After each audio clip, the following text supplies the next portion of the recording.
Olá, seja muito bem-vindo. Nós estamos estudando o livro de Gênesis. Bora lá?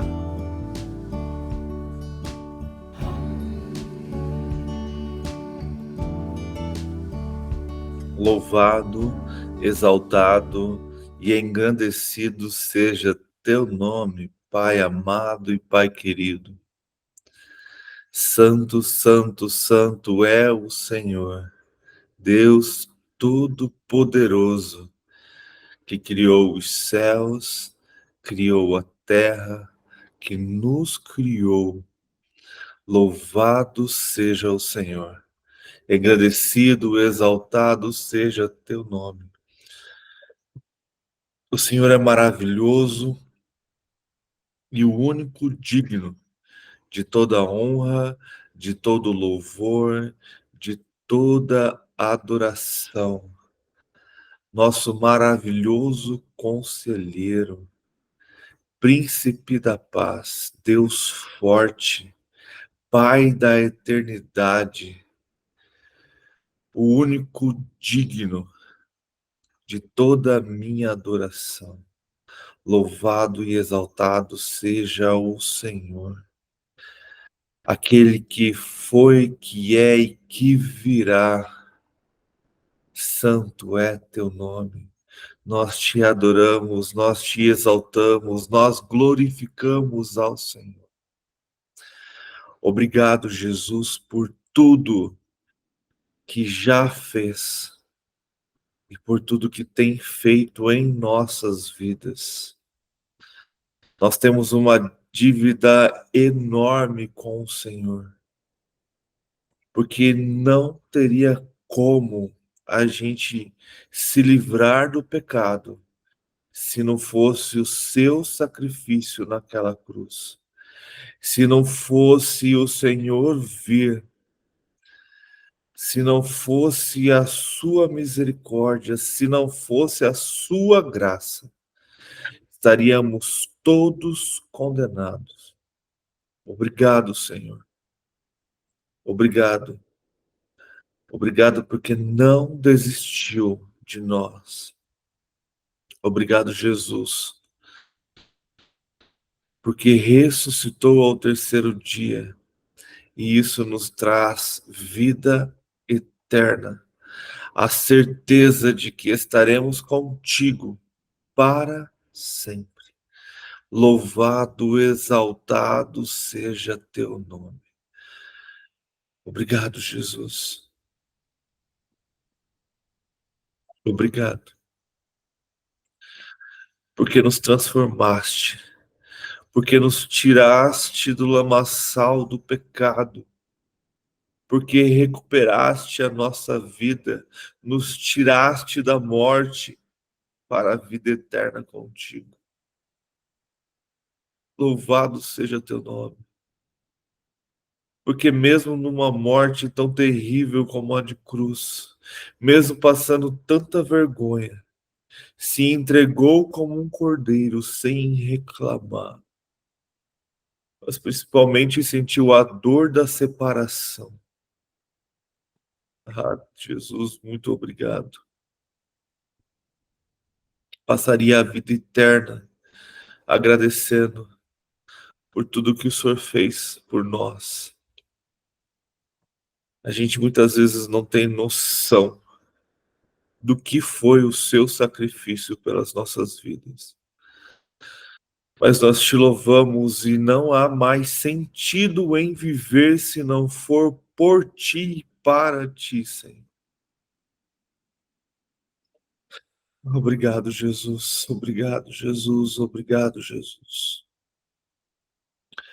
Espírito Santo, vem nesta manhã ministrar aos nossos corações. Que a tua palavra nos ensine o que precisamos neste momento. Que possamos não só ser uma leitura superficial, mas que possamos tirar tudo o que o Senhor tem para nós desta palavra. Que possamos compreender o que está oculto, o que está muitas vezes escondido, o que está ali aos nossos olhos, mas não entendemos. Misericórdia, Senhor, age em nossas vidas, nos dá conhecimento e sabedoria, para que possamos compreender a tua palavra, para a honra e para a glória do teu santo nome, para que o Senhor seja exaltado através das nossas vidas. Capacita-nos, Pai, dai-nos entendimento. Para esses dias, Senhor, te clamo por discernimento de espíritos, que possamos estar tão cheios do teu espírito, que possamos ter ousadia para pregar, levar o teu evangelho, mas para que possamos também, como um cordeiro, ouvir sempre a voz do bom pastor. Que não sejamos enganados, que estejamos tão firmados na tua palavra, que qualquer vento de doutrina não nos engane, que a gente possa ter a certeza de Cristo Jesus em nossos corações, que qualquer palavra vinda de engano a gente consiga discernir e se afastar e não recebê-la sobre nossas vidas. Que possamos ter a certeza de que o Senhor é o Deus soberano sobre nós. Que não sejamos enganados por falsos profetas, falsos líderes e pelo falso Cristo. Que estejamos firmados na tua palavra, firmados no Senhor, guardados pelo Senhor até o fim. E na certeza de que o encontraremos e viveremos eternamente com o Senhor. Dias maravilhosos, serão dias difíceis, serão dias aonde dependeremos totalmente da tua presença. Então nos ensina, Senhor, através da tua palavra, a guardar as nossas vidas, a ter poder vindo do teu Espírito, a ter autoridade vinda do teu Espírito, para a honra e glória do teu santo nome, Senhor. Ao mover sobre a nossa nação, a um agir do teu Espírito sobre a nossa nação. Muitas vezes desejamos um governo diferente, desejamos algo mais justo, desejamos algo mais claro, desejamos as coisas mais tranquilas, mais boas, sem perseguições, sem lutas, mas desse jeito a sua igreja muitas vezes não cresce. Ela se torna acomodada. Então eu acredito que o Senhor está movendo algo tremendo sobre a nossa nação, para a sua igreja, para que haja um despertar e um mover do seu corpo. Não nos deixe de fora, Senhor. Em nome de Jesus, nós queremos estar participantes deste movimento. Nós queremos estar atento aos sinais. Nós queremos estar buscando a tua face, como fazemos aqui todas as manhãs, para a honra e glória do teu santo nome, para o louvor do teu nome. Nós estamos aqui buscando ao Senhor. Não nos deixe de fora de tudo que o Senhor tem preparado. Use-nos, Pai, se for preciso. Levante-nos, Senhor, como soldados do Senhor, para que através também de nossas vidas haja transformação e conversão de pessoas para a glória do teu nome. Para que o Senhor seja louvado e exaltado sempre, sempre, Senhor. Te clamo pelas nações, Pai. Traga paz para este mundo. Traga paz para Jerusalém. Traga paz para Israel. Traga paz para o Oriente Médio, Senhor. Comece a levantar pessoas. Comece a levantar pessoas para buscar e clamar ao Senhor por estes povos. E que haja um mover sobrenatural do teu espírito naquela região, para que as pessoas sejam transformadas e convertidas e reconheçam Yeshua como o Messias, aquele que veio para transformar e perdoá-los, que eles reconheçam que aquele que foi transpassado por eles é o Messias, que eles te reconheçam, Senhor, como o Rei dos Reis, aqueles que eles tanto esperam. Que haja, Senhor, uma transformação que seja sobrenatural, ou que seja o Senhor agindo através do homem, mas que o Oriente Médio, que Israel reconheça ao Senhor e que o mundo todo possa ver que há um Deus sobre Israel, que há um Deus que guarda, que cuida e que protege a sua igreja, que há um Deus que tem todo o poder e toda a autoridade sobre todas as coisas. Que possamos, Senhor, ver o agir sobrenatural do Senhor neste tempo. Que possamos viver este tempo cheios do teu Espírito para a honra e glória do teu santo nome. Perdoa, Senhor, os nossos pecados, porque temos o coração inclinado para o mal. Temos uma humanidade inclinada para a maldade, inclinada para a cobiça, para influências. Tem misericórdia de nós, Senhor. Perdoa os nossos olhos, a nossa boca, os nossos desejos, a cobiça, a inveja, o desejo de fazer o bem, mas para ter algo em troca, Senhor. Tem misericórdia de nós. Se não fosse a sua graça, seríamos consumidos pela sua ira. Nos ensina, Senhor, a ter um coração como o teu, perdoador e misericordioso, Pai. Nos ensina a buscar todos os dias santidade. Nos ensina a buscar todos os dias a tua face, a tua presença, para que possamos ser todos os dias revestidos da sua graça, para a glória do teu santo nome, Pai.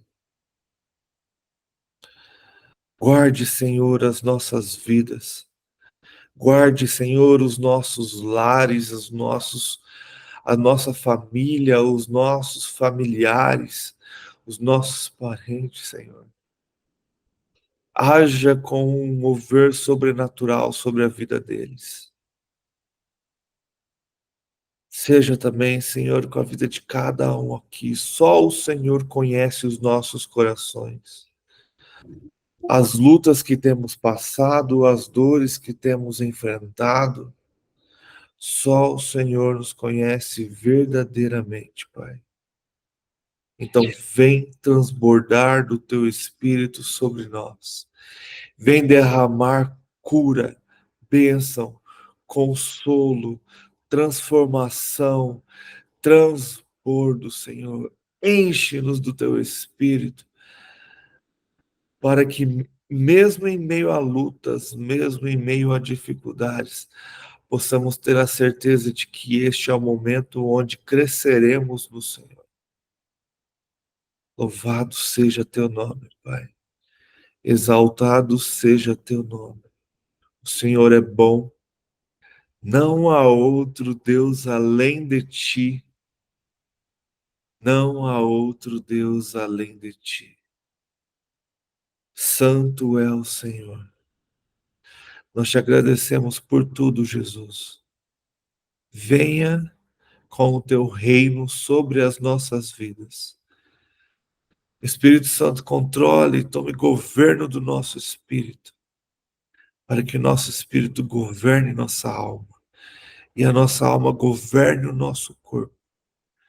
E que agora, já em vida nesta terra, já possamos viver o teu reino, viver sobre a sua graça, viver sobre o poder do teu Espírito, assim como os profetas, os apóstolos e os teus discípulos viviam. Enche-nos do poder do teu Espírito, da tua autoridade, para que através de nós o Senhor seja exaltado e que possamos viver o tempo em que as pessoas vão grudar na barra da nossa calça, vão clamar para ter isso que temos, para a honra e glória do teu nome, para louvor do teu reino, em nome de Jesus. Amém. Amém. Bom dia, Neuza. Bom dia. Bom dia, Rose. Bom dia, Delei. Bom dia, bom dia. Bom dia a todos. Bom dia. Glória a Deus. Glória a Deus.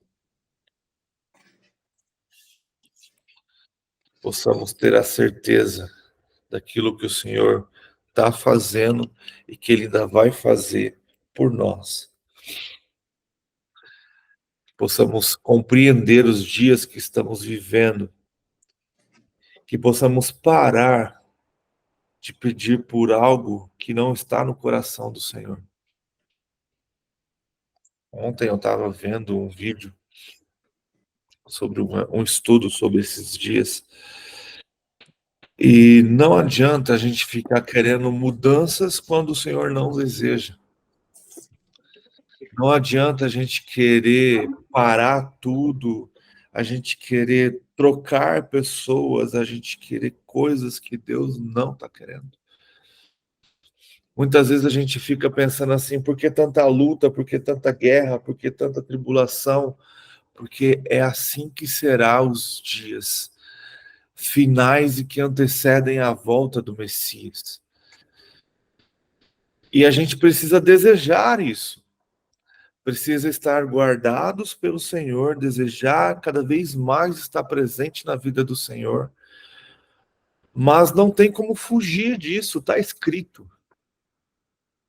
E quando a gente deseja fugir disso, a gente não deseja que Jesus volte. A gente fica querendo retardar a volta do Mestre. E eu creio de todo o meu coração que Ele está mais à porta do que nunca. Que os sinais para esses dias só vão aumentar. E eu gosto muito de uma palavra que eu ouvi. Vai doer, mas no final vai valer a pena. É como as dores de um parto. Nós homens não temos noção, mas a gente imagina que a dor é insuportável. E ela vai ficando pior perto do nascimento. Mas quando o nascimento acontece, tudo some. E só tem a alegria do filho. E a volta de Jesus será a mesma coisa. Serão grandes aflições até a sua volta. Mas quando ele romper o céu, a gente vai entender que valeu a pena. Valeu a pena permanecer nele. Valeu a pena aguardar nele. Valeu a pena viver a vida totalmente entregue nele. Que valeu a pena esperar. E isso é o que a gente vai ver aqui agora na história de José. Valeu a pena para José aguardar, confiar no Senhor. Por esse grande período de quase 20 anos, para reencontrar seus irmãos e seu pai. Que a gente possa então aprender a aguardar, mesmo em meio a lutas, mesmo em meio à tribulação, quando tudo está bem, ou quando tudo estiver difícil, que a gente confie plenamente no Senhor. Se vocês assistiram, quem pôde, quem teve tempo de assistir aquela mensagem que eu coloquei ontem, vocês conseguem já entender o quanto José tem a ver com Jesus. O quanto José é uma sombra, é um tipo de Jesus. Quanto podemos aprender com a história de José e com a história do Messias que voltará. Então a gente tem aqui José preso no Egito. A gente tem José passando por coisas boas, administrando na fartura, administrando quando nada tinha. A gente tem José amadurecendo ao reconhecer os sonhos do faraó. A gente tem José se posicionando e sendo colocado como governador do Egito. E Deus o abençoa tremendamente, que o Egito, durante 7 anos, colhe com muita fartura, ao ponto do Egito alimentar as nações ao seu redor. Então a gente vê aqui José sendo totalmente abençoado pelo Senhor.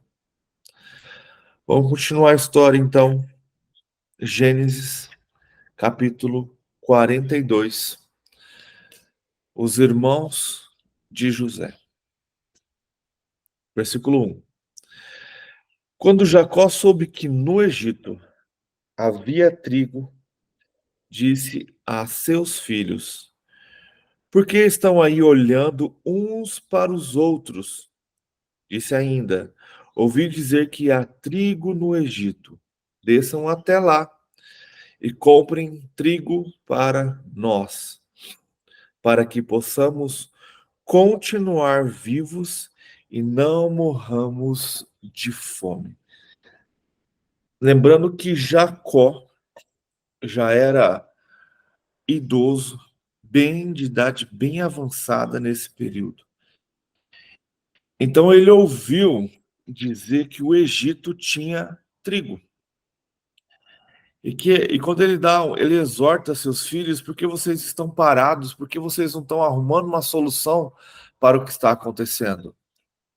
Olha, eu sou um idoso, não trabalho, não saio daqui e ouvi dizer que no Egito tem trigo. Por que vocês já não foram lá buscar? Por que vocês não foram lá comprar? Tipo, se mexe, senão a gente vai morrer aqui. Então ele dá esta ordem para que os teus filhos vá para o Egito e comprem trigo para que eles possam sobreviver e não morrer de fome. Versículo 3.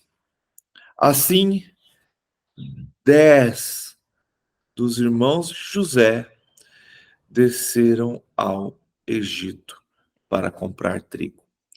A gente vê aqui Jacó de novo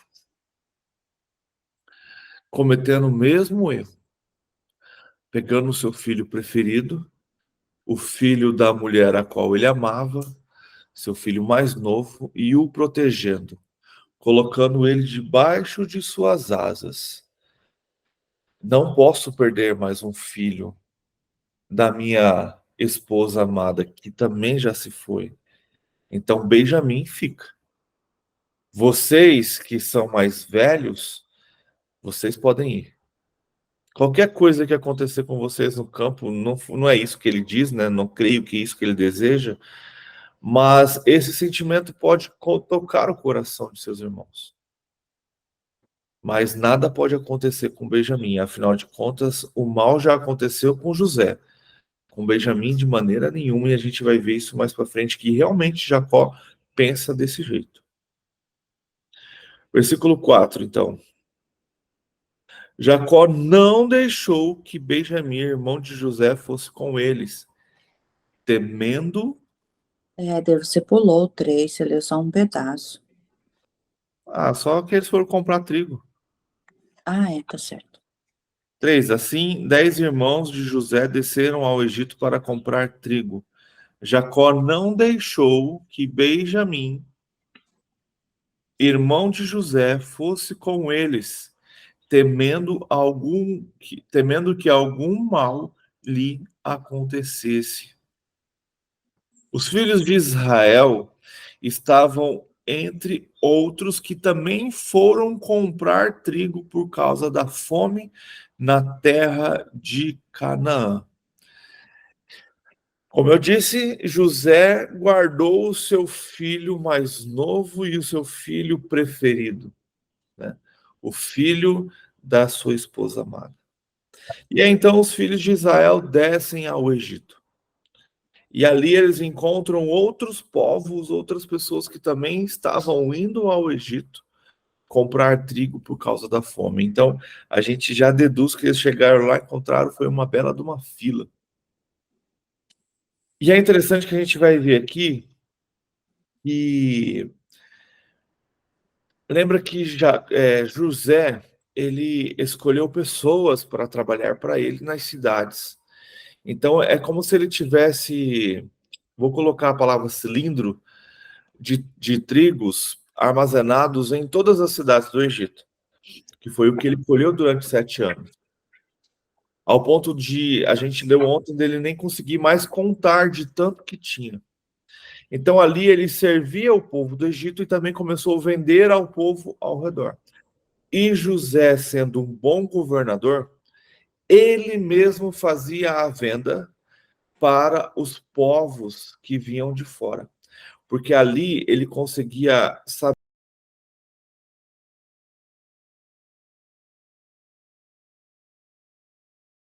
por causa da fome. Então também ele era estratégico. Versículo 6. José era o governador do Egito, e era ele quem vendia o trigo a todos os povos da terra. Como eu disse, ele pessoalmente vendia o trigo para as nações que vinham de fora. Por isso, quando os irmãos de José chegaram, curvaram-se diante dele com o rosto em terra. José reconheceu seus irmãos. Logo que os viu, mas agiu como se não os conhecesse. Ele falou asperamente: de onde vocês vêm? Então a gente tem aqui José sendo aquela pessoa que faz a venda do trigo para os povos que vêm de fora. E quando ele viu seus irmãos chegando, os seus irmãos se prostraram com o rosto em terra diante de José. Lembra-se do sonho de José? Ele aqui não está completo. Porque no sonho de José, ele sonhava que 11 feixes de trigo se prostravam diante dele. E aqui a gente tem apenas 10. E olha que interessante. Para quem assistiu a mensagem que eu coloquei lá, José estava tão disfarçado de egípcio que seus irmãos não o reconheceram. E quando a gente traz essa mensagem, então, de Jesus e José, Jesus está tão romano hoje que os judeus não o reconhecem como Messias. Então, a gente vai ver durante a história que José ele vai precisar se despir da sua aparência egípcia para que os seus irmãos o reconheçam. E assim vai acontecer também com Jesus. Ele precisa se despir dessa roupa que Roma colocou sobre ele durante todos esses séculos, para que os judeus não vejam. Lembra que a gente viu sobre bebida misturada? Hoje, Jesus, para os judeus, ele é algo estranho. Como que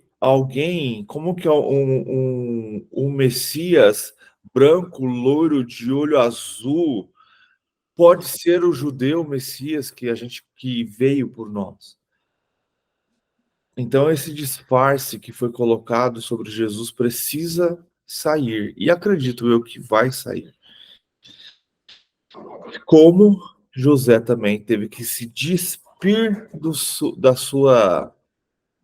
suas vestes romanas. Mas vamos continuar. Então José pergunta: de onde vocês vêm? Responderam eles: da terra de Canaã, para comprar comida. José reconheceu seus irmãos, mas eles não o reconheceram. Lembrando-se então dos sonhos que tivera a respeito deles, eles disse: vocês são espiões, vieram para ver onde a nossa terra está desprotegida. Vieram para ver onde a nossa terra está desprotegida. Então, José lembrou dos sonhos, lembrou das situações e criou uma situação ali com seus irmãos. Acredito que para testá-los. Versículo 10. Eles responderam: não, meu senhor, teus servos vieram comprar comida. Todos nós somos filhos do mesmo pai. Teus servos são homens honestos e não espiões. Mas José insistiu: não, vocês vieram ver onde a nossa terra está desprotegida. E eles disseram: teus servos eram 12 irmãos, todos filhos do mesmo pai na terra de Canaã. O caçula está agora em casa com o pai, e o outro já morreu. Então, que maluquice. Ah, Deus, tu és bom. Então José aperta eles para saber o que aconteceu com Benjamim. E ali, quando eles revelam que Benjamim, na verdade, ficou com o pai, eles também revelam a dor de ter perdido seu outro irmão. Porque eles falam: éramos 12, o caçula está com o pai, e o outro morreu. Então, o que a gente tem hoje? Olha o pensamento que a gente está vendo. Vamos continuar, versículo 14. José tornou a afirmar: é como lhes falei, vocês são espiões, vocês serão postos à prova. Juro pela vida do faraó que vocês não sairão daqui enquanto o seu irmão caçula não vier para cá. Mandem algum de vocês buscar o seu irmão enquanto os demais aguardam presos. Assim ficará provado se as suas palavras são verdadeiras ou não. Se não forem, juro pela vida do faraó que ficará confirmado que vocês são espiões. E os deixou presos 3 dias. Então José resolve criar essa situação. Eu imagino isso aqui, que José também, ele não estava falando em hebraico, ele estava falando em egípcio, e com certeza tinha alguém ali traduzindo para esses irmãos. Então você imagina a confusão na cabeça deles. E acredito que José aqui também estava mostrando para eles toda a situação que ele passou e devolvendo, querendo ou não, a gente às vezes não quer ser malvado, mas o humano lembra que ele é mal desde o nascimento. Ele coloca seus irmãos na prisão, assim como seus irmãos o jogaram dentro de um poço. E aí, versículo 18, no terceiro dia José lhes disse. Esse detalhe de 3 dias, você sabia que eu nunca tinha prestado atenção? Então foram bastante tempo preso, né? Eu achava que foram por um momento, assim, só até que o irmão fosse buscar o mais novo, mas aqui 3 dias. Deixou os Nossa, 10 presos por 3 dias. Eu acho que até para gerar um temor, né? Tipo assim, a gente vai perceber que quando eles chegam para o seu pai, eles contam da severidade do governador do Egito. E ali ele cria esse medo, né? Esse temor neles para que eles realmente façam o que ele está pedindo, no que é fundo trazer. no fundo também José sofreu por essa decisão, né? Ah, claro. Ficou pensando: "Poxa, enquanto eles estão presos, meus pais estão passando fome". A gente vai ver José chorando várias vezes por isso, né? Não diante deles, mas saindo e percebendo as coisas. É um E ele detalhe está que querendo ou não não, percebe.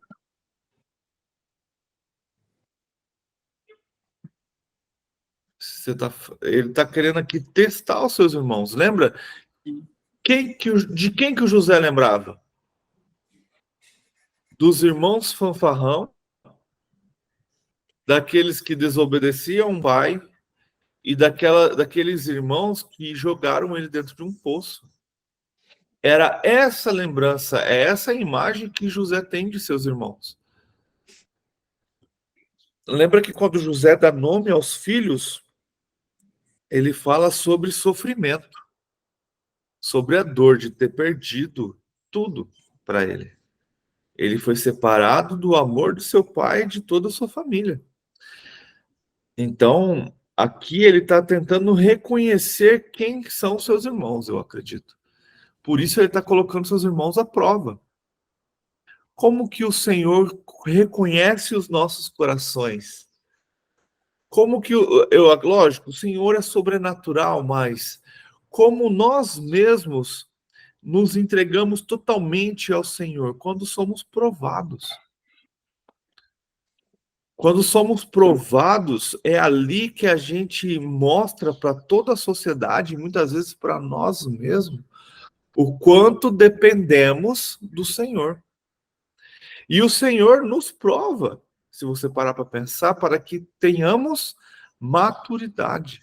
A gente leu isso, se eu não me engano, em Hebreus ou em Efésios, agora eu não vou ter certeza disso, mas lá estava escrito que o Senhor coloca dificuldade em nossas vidas para que tenhamos amadurecimento.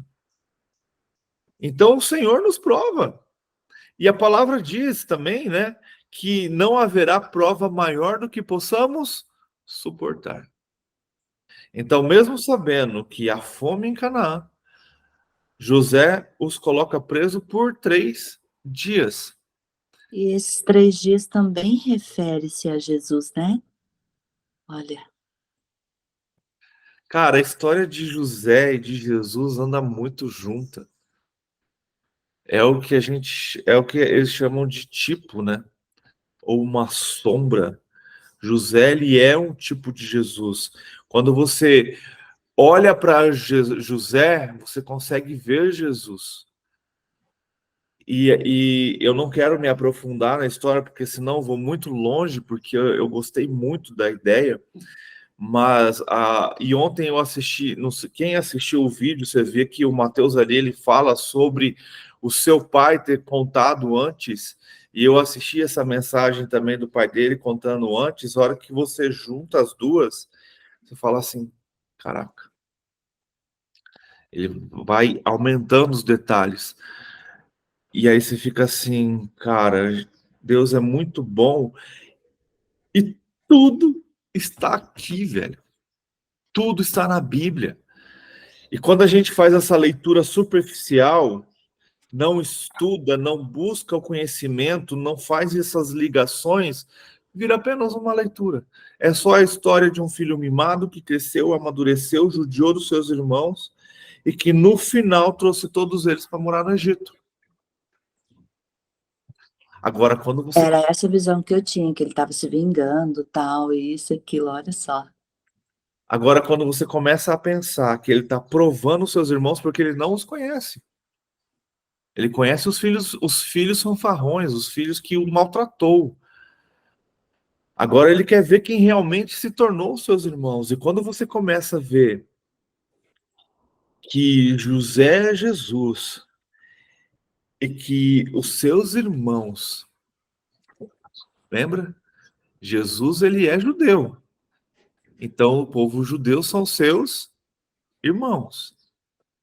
Não o reconhece. O que o judeu está passando hoje? Por provação, por provas.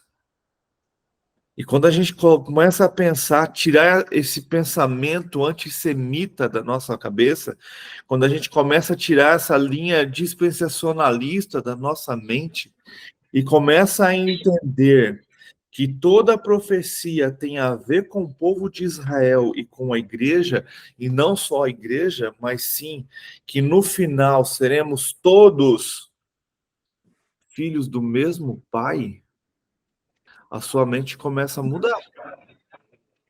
E quando a gente começa a entender que o gentil não consegue pregar o evangelho para um judeu, a gente começa a entender o quanto é necessário o judeu se converter para que outros judeus se convertam. E isso na história é muito claro já lá com Lutero. Lutero, ele tentava de todo jeito pregar o evangelho para os judeus, ao ponto de escrever uma carta dizendo que todo judeu que não se convertesse ao cristianismo merecia morrer. E Hitler se baseou nisso para causar o Holocausto. Lutero, antes de morrer, se arrependeu do que disse. Ele reconheceu o seu erro e se arrependeu. Mas Lutero, ele tinha servos judeus e tentava de toda forma pregar o evangelho para o judeu. Mas qual é o problema do cristão gentil? Ele não conhece a história bíblica. Ele não conhece o Antigo, ele não se prende no Antigo Testamento. E aí a gente tem aquela cena que aconteceu ano passado, daquelas duas missionárias, talvez até com uma boa intenção no seu coração, mas totalmente desconhecendo a cultura, e em pleno sábado, dia sagrado para os judeus, porque é o dia do Senhor, gritando na praça, em frente a Memorá, um local também reconhecido pelos judeus como um local, vamos colocar assim, sagrado, não é exatamente essa palavra, mas um local especial, gritando que Jesus é o Messias e que eles precisam se arrepender, senão eles vão para o inferno. Esse tipo de pregação para o judeu não funciona. Se a gente for no livro de Atos e ver Paulo pregando nas sinagogas, ele não fala assim, se arrependam porque vocês são pecadores, e Jesus Cristo é o Messias e morreu por vocês, e que se vocês não aceitá-lo, vocês vão para o inferno. Esse tipo de mensagem funciona com os gentios, e olhe lá, hoje em dia nem mais desse jeito funciona. Mas para o judeu não funciona, porque ele conhece a palavra. Ele fala, cara, você está maluco. Como que Paulo pregava? Olha a pregação de Felipe antes de ser morto. Ele vai lá em Abraão. Ele começa a contar a história de Abraão. Passa pelos patriarcas. Passa por José, por Moisés. Começa a contar a luta do povo de Israel e como o povo de Israel se prostituiu e traiu a Deus. E como aquilo continua acontecendo porque os sacerdotes e os fariseus pensavam mais em si próprio do que no próximo. E ali, então, ele começa a mostrar Jesus através das profecias dos profetas que os judeus conhecem. Aí você consegue transformar e converter os povos, o povo judeu. Agora, se você quer enfiar Jesus goela abaixo, não vai funcionar. Foi isso que causou essa separação entre judeu e o cristianismo. Foi isso que causou essa separação entre o judaísmo e a igreja cristã que a gente conhece hoje. É isso que causou várias perseguições. É isso que causou essa transformação de Jesus em um Messias romano. Éder, o que você quer dizer com Messias romano? Jesus é judeu. Todo mundo, isso não tem o que dizer. Nasceu de uma mulher, de Maria, que também era judia. Ele é descendente de Davi, que era outro judeu. Ele é da tribo de Judá. Ele veio da tribo de Abraão, que era um hebreu, que era Israel, que é judeu. Então a gente quer tirar o judaísmo de Jesus.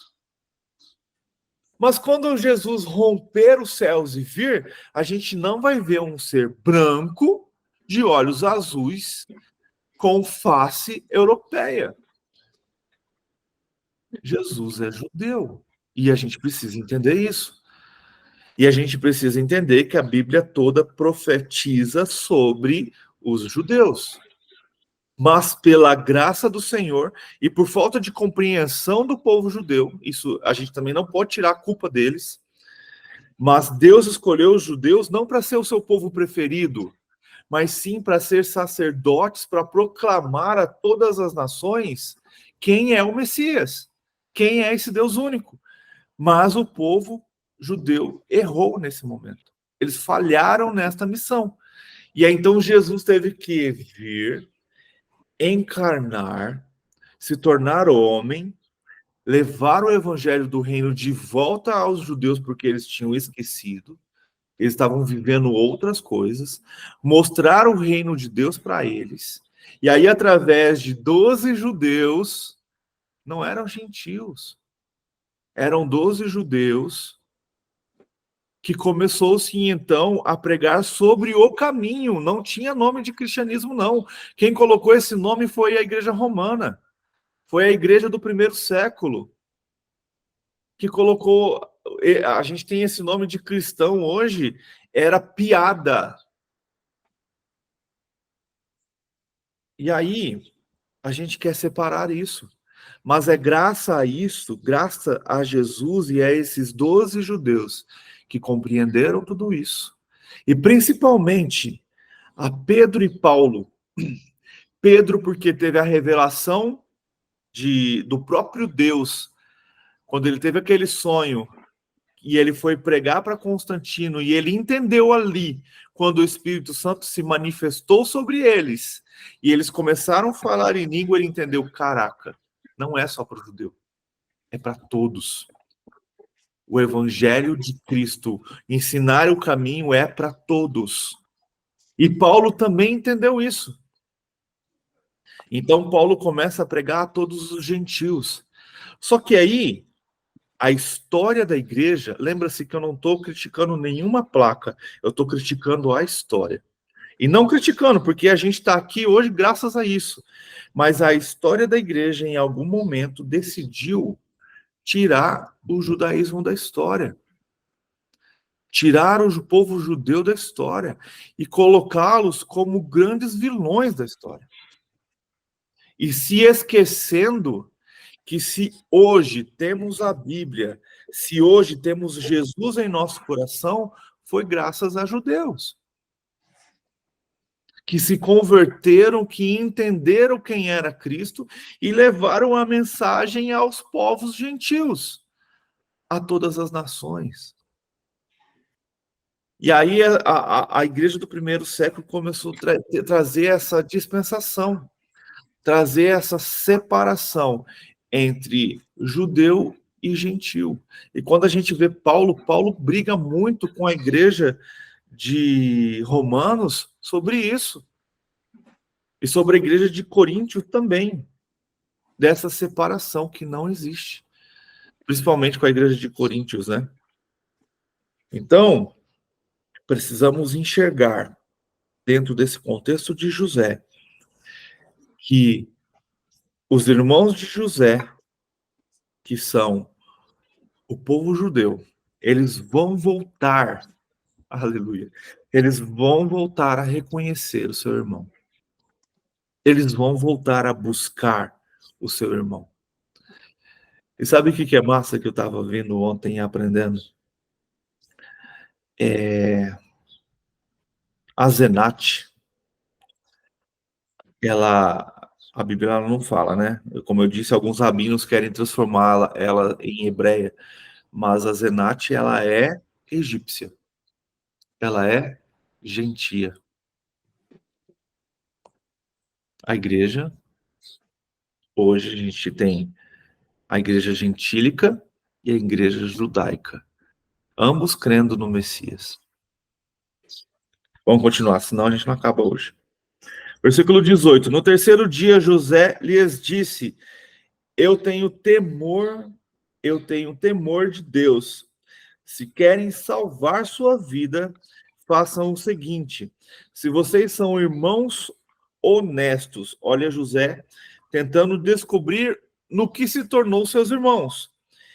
Deixem um dos seus irmãos aqui na prisão, enquanto os demais voltam, levando trigo para matar a fome das suas famílias.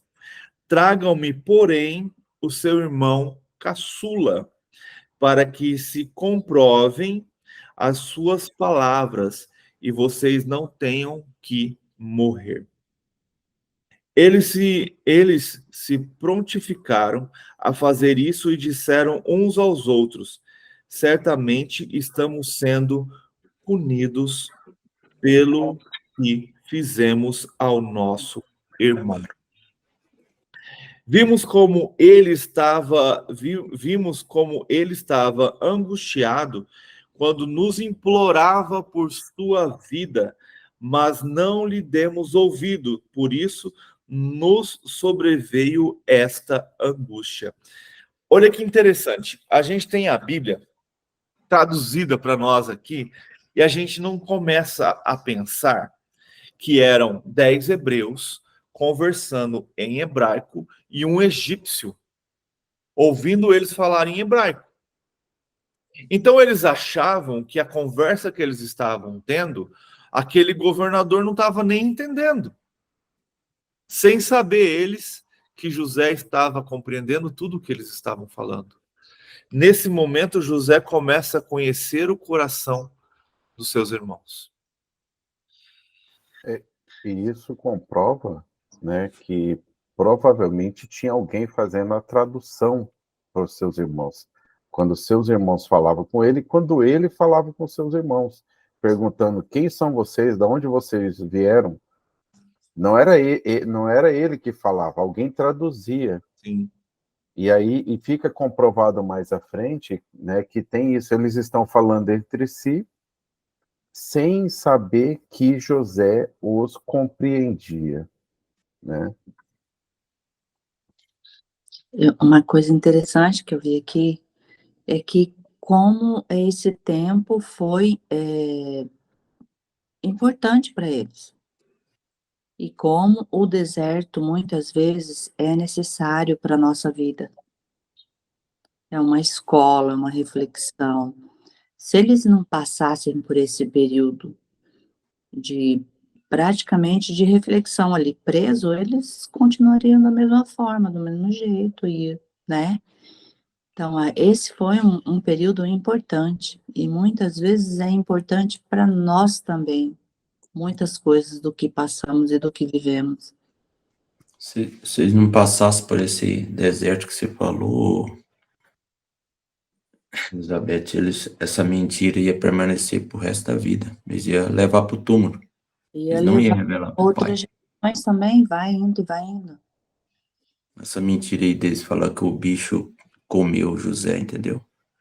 Eles iam ficar da mesma forma. Por isso que o José conheceu os irmãos e falou assim, agora eles vão confessar, porque eles devem ter inventado uma mentira muito grande. O meu pai tá sofrendo até hoje com a minha morte, né? No caso, é isso. Ele estava fazendo ali com que essa mentira chegasse ao fim. Aí eles perceberam que houve ali, mesmo eles ter feito isso aí, houve um arrependimento dos irmãos.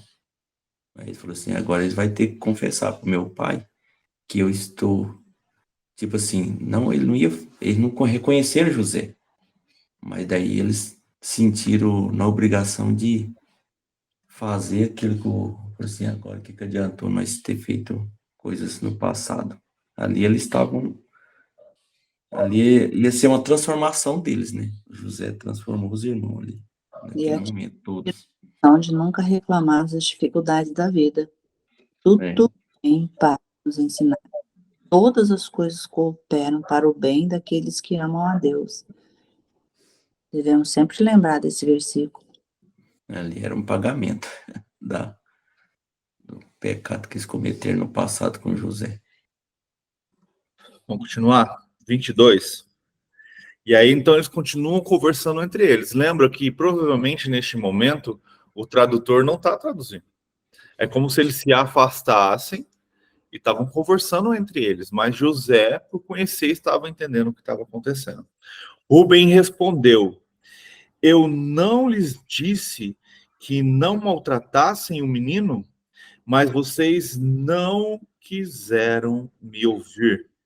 Agora teremos que prestar contas do seu sangue. Eles, porém, não sabiam que José podia compreendê-los, pois eles lhe falavam por meio de um intérprete. Nisso José retirou-se e começou a chorar. Mas logo depois voltou e conversou de novo com eles. Então escolheu Simeão e mandou acorrentá-lo diante deles. Então José, ele tinha, lembra qual era a escolha primeira de José? Era mandar um para Canaã, para que este um voltasse com o seu irmão. Mas cara, é uma viagem muito longa para um só. Ela é longa e perigosa. Então José muda de ideia. Em vez de mandar apenas um, vou mandar 9 e vou ficar com um aqui. Na tendência, a ideia era ficar com Rubem, porque ele é o responsável, ele é o mais velho. Mas quando José ouve que seu irmão mais velho clamou pela vida dele, a gente tem aqui José então se emocionando, saindo, ele sai para chorar por causa de toda a situação, com certeza lembrou de tudo que aconteceu. E aí ele volta. E aí então ele não castiga seu irmão mais velho, e sim prende Simeão, seu segundo irmão. E na analogia, a gente percebe ali que Simeão, então, esse que ficará preso ali há algum tempo, trazendo aquela a história, né, o tipo, pode ser os povos judeus que estão para fora da Judéia, presos em cativeiros e tal. A volta para Canaã, versículo 25. Em seguida, José deu ordem para que enchesse de trigo suas bagagens, devolvessem a prata de cada um deles, colocando-as nas bagagens. Eles dessem mantimentos para a viagem. E assim foi feito. Eles puseram a carga de trigo sobre os seus jumentos e partiram. No lugar onde pararam para pernoitar, um deles abriu a bagagem para pegar forragem para o seu jumento e viu a prata na boca da bagagem. Ele disse aos seus irmãos: devolveram a minha prata, está aqui em minha bagagem. Tomados de pavor em seu coração e tremendo, disseram uns aos outros: que é isso que Deus fez conosco? Ao chegarem à casa de seu pai Jacó, na terra de Canaã, relataram-lhe tudo o que lhe acontecera, dizendo: o homem que governa aquele país falou asperamente conosco e nos tratou como espiões, mas nós lhe asseguramos que somos homens honestos e não espiões. Dissemos também que éramos 12 irmãos, filhos do mesmo pai, e que um já havia morrido e que o caçula estava com o nosso pai em Canaã. Então, o homem que governa aquele país nos disse: vejamos se vocês são honestos. Um de seus irmãos ficará comigo e os outros poderão voltar e levar mantimentos para matar a fome das suas famílias. Tragam-me, porém, o seu irmão caçula, para que eu comprove que vocês não são espiões, mas sim homens honestos. Então lhes devolverei o irmão e os autorizarei a fazer negócios nesta terra. Ao esvaziar as bagagens dentro da bagagem de cada um estava a sua bolsa cheia de prata. Quando eles e seu pai viram a bolsa cheias de prata, ficaram com medo, tiveram temor. E disseram-lhes seu pai Jacó: vocês estão tirando meus filhos de mim. Já fiquei sem José, agora sem Simeão, e ainda querem levar Benjamim. Tudo está contra mim. Então Rúben disse ao pai: podes matar meus 2 filhos se eu não trouxer de volta. Se eu não o trouxer de volta, deixe-o aos meus cuidados e eu o trarei. Mas o pai respondeu: meu filho não descerá com vocês. Seu irmão está morto e ele é o único que resta. Se qualquer mal... Oi? Por que será que ele fala que ele é o único que ficou? Não, peraí, volta. Aonde? Ele fala, olha aí, ó. É da mulher amada. Ah, tá. É o único que restou da mulher amada, né? Ah, entendi. Porque ele fala, ele é o único que ficou. Ele não podia falar, né, que ele é o único, né? Ah, então. Lembra que Jacó tinha... É de Raquel, né? É. Então ali ele não estava ligando muito para os outros filhos. Aham. Outro detalhe que eu marquei aqui, Rúben, lembra que ele não tinha muito valor para o seu pai. Lembra o que Rúben fez? Rúben deita com uma das concubinas de Jacó. É verdade, foi ele. Então Rúben ali, mesmo sendo o filho mais velho, ele não tem muito valor para Jacó. E de certo por isso que ele fez essas promessas para ele tentar se redimir, né?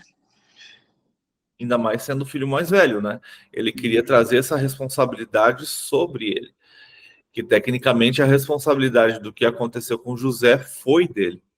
Ele já tinha filho? Já, pô, que já passaram muito tempo. Ah, é verdade, que tinha deitado com a concubina. Não sei se esses filhos são da concubina, Uhum. mas aqui já se passou muito. Provavelmente não, viu? Provavelmente não. Mas aqui já a passagem de tempo, lembra que a gente viu a história de Judá? A história de Judá passa-se mais ou menos 20 anos.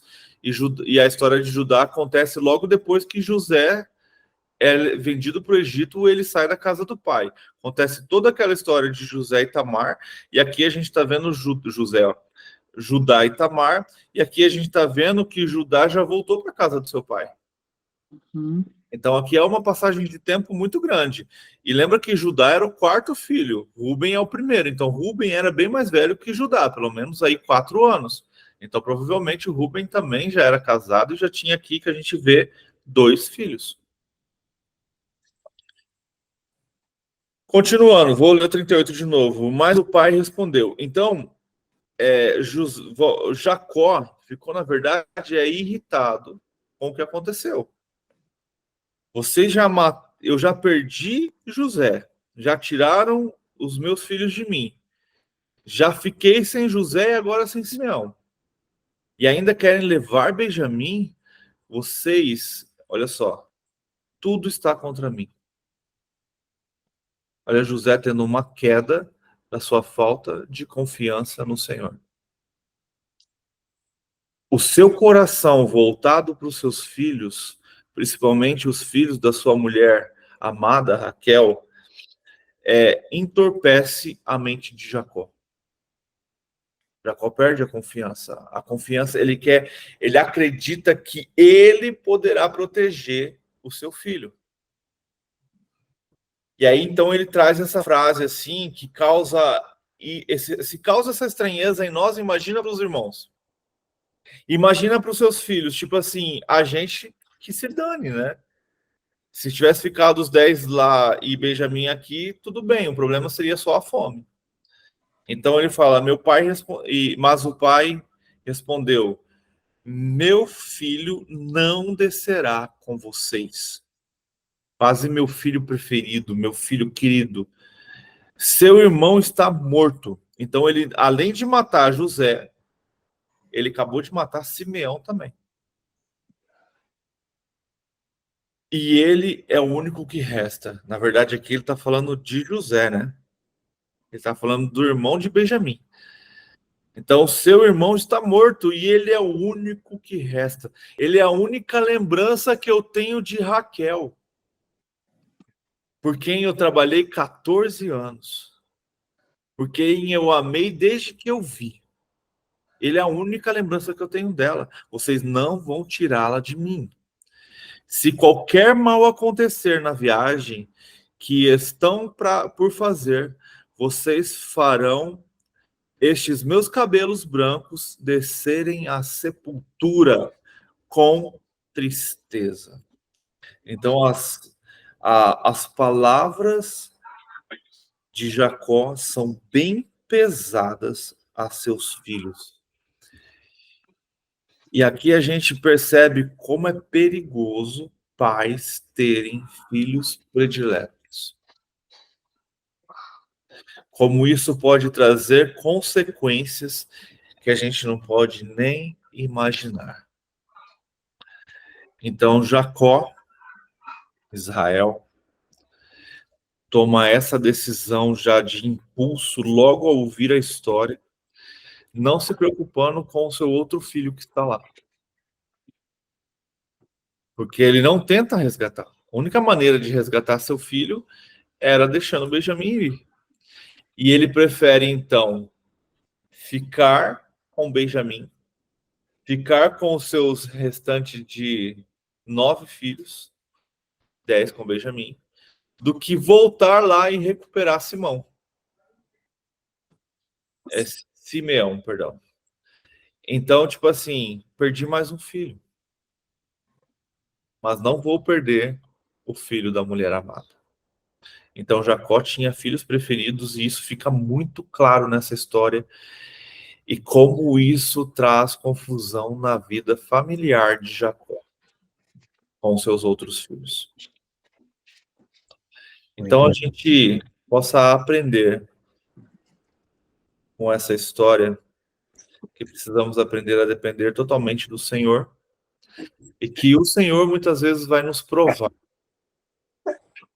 para que possamos ter cada vez mais o nosso coração voltado a Ele. Fechou, gente? É interessante que o fato de José, no início, falar que um deveria voltar enquanto os outros ficassem presos, e aí depois ele muda, deixando um preso e os outros voltam. E aí, quando eles chegam nas suas casas, juntamente com o dinheiro, ainda na mala, faz toda uma lembrança daquilo que aconteceu com José, né? aonde eles venderam seu irmão. Então você já tem ali eles argumentando entre eles o seguinte: olha, nós estamos sendo punidos pelo que fizemos com o nosso irmão, né, com o menino, vamos dizer assim, né, com o mais não o mais novo, mas com o preferido do pai. E agora chegando na casa, tem a mesma história. Eles chegam sem menos um irmão e chegam com dinheiro. E o pai fala: olha, vocês estão tirando meus filhos de mim. Eu acho que isso aí deu uma impactada na cabeça de todo mundo. Eles já estavam ali angustiados pelo que aconteceu lá no Egito, onde eles tiveram que abrir mão de um irmão para poder retornar, né? Senão todo mundo ia ficar preso. Então já estava todo mundo ali preocupado. E ainda vem essa fala do pai. Eu acho que é colocar todo mundo para ter aquele pensamento, né? Tá quebrantando ali o coração de todo mundo, tá todo mundo entendendo o que fizeram de errado no passado, né? E sabe o que é interessante? Eu penso também que, rapidinho, que ele se preocupou, puxa, eu vou deixar todo mundo preso aqui, sendo que meus pais estão passando fome, né? Podia ser essa parte também. Sim, e outra, é o que eu falei também, né? Você mandar só um, se tornaria uma viagem perigosa. Lembra que, olha, você imagina você mandando uma pessoa só com jumento e alimento numa terra onde todo mundo está com fome. As chances dele realmente não chegar seriam gigantes. E sabe o que é interessante? Eu ia falar. Eu estava procurando de quem os 12 discípulos de Jesus, de quais tribos eles eram.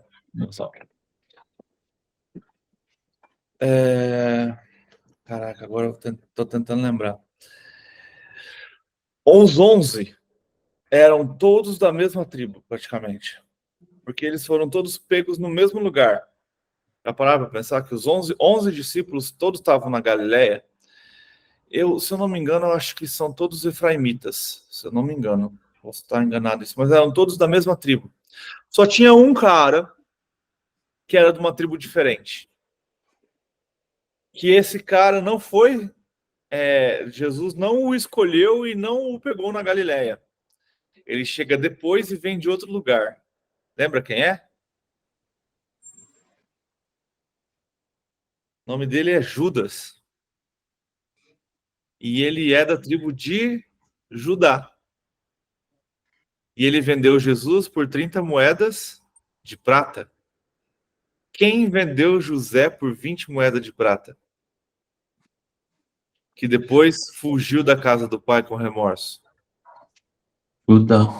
Judá. Olha como uma história vai ligando na outra. Isso é maravilhoso. Isso é muito massa. Vamos estar encerrando, então? Vamos estar finalizando. E aí a gente volta segunda-feira, se assim Deus permitir. O Vanderlei, você pode orar para a gente finalizar? Sim, faremos. Amém. Obrigado, Deus, por este momento, por a oportunidade de estar aqui, Pai. Queremos agradecer porque o Senhor é bom e cuida de nós a todo momento. Obrigado, Pai, por tudo que o Senhor tem feito, por essas famílias, por essa nação, que o Senhor nos retifique, Pai, cada dia mais, para que nós ficamos cada dia mais fortes na fé, na crença, Pai. Obrigado por a oportunidade de levantar, de acordar, estar aqui louvando o Senhor e aprendendo um pouco mais da Tua palavra, do Teu reino. Obrigado, Pai, por este momento, por acordar, pelo fôlego da vida, Obrigado pelo alimento, pela água, pelo pão de cada dia que chega em nossa mesa, Pai. Que o Senhor venha abençoar todos do grupo que se levanta para aprender, estudar e buscar um pouco mais, Pai.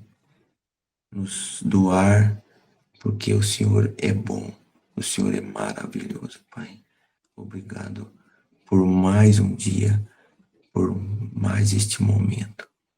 Que o Senhor venha derramar o seu Espírito, venha abençoar todos do grupo, essa família, essas pessoas que o Senhor coloca em nossas vidas, Pai. Que o Senhor venha abençoar todas as famílias que aqui estão, que nos edifique cada dia mais, Pai. Perdoa, Pai, nossos pecados. Nos transforme, Pai, em sacerdote aqui na terra para fazer o teu propósito, Pai. Nos edifica, nos capacita cada dia mais para que nós podamos estar junto de Ti, Pai, Te adorando, Te exaltando, Te glorificando, Pai. Toda honra e toda glória é para Ti, Senhor. E queremos estar Te exaltando, porque o Senhor é o único digno de ser exaltado, de ser glorificado, de ser louvado, Pai. Obrigado mais uma vez, Pai. Oramos e agradecemos em nome de Jesus. Que o Senhor cada dia mais nos fortaleça a nossa fé,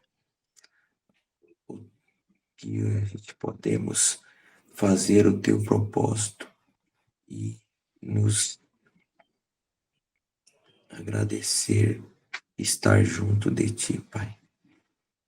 Pai, como o Senhor é bom e cuida de nós todo o tempo. O Senhor nunca nos desiste de nós. Isso que agradecemos muito.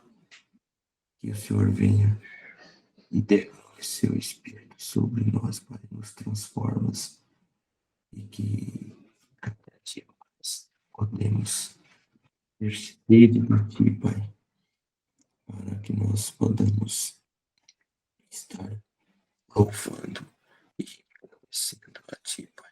Só o Senhor é digno de ser louvado. Só o Senhor conhece nossas dores, nossas aflições. E que o Senhor cada dia nos ensina mais. Perdoar para ser perdoado, Pai. Obrigado mais uma vez pela esta oportunidade de estar aqui louvando o Senhor e Te adorando. Como o Senhor é bom, Pai, maravilhoso. Que o Senhor nos, cada dia mais, nos fortaleça para que estejamos preparados, Pai, para a Tua volta. Não sabemos o momento e nem a hora, mas que quando o Senhor voltar, podemos estar acordados e prontos, Pai, preparados. Que o Senhor nos mantém sempre, Pai, prontos e obedientes.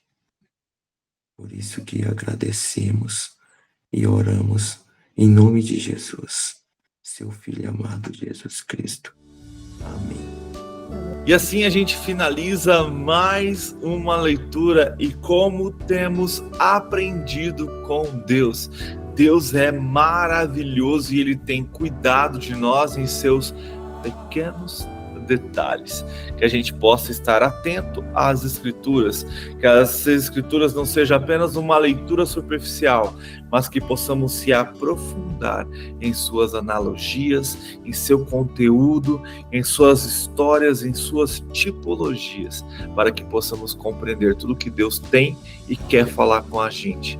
Que Deus te abençoe, que você tenha uma vida excepcional e que você tenha cada vez mais sede da palavra de Deus.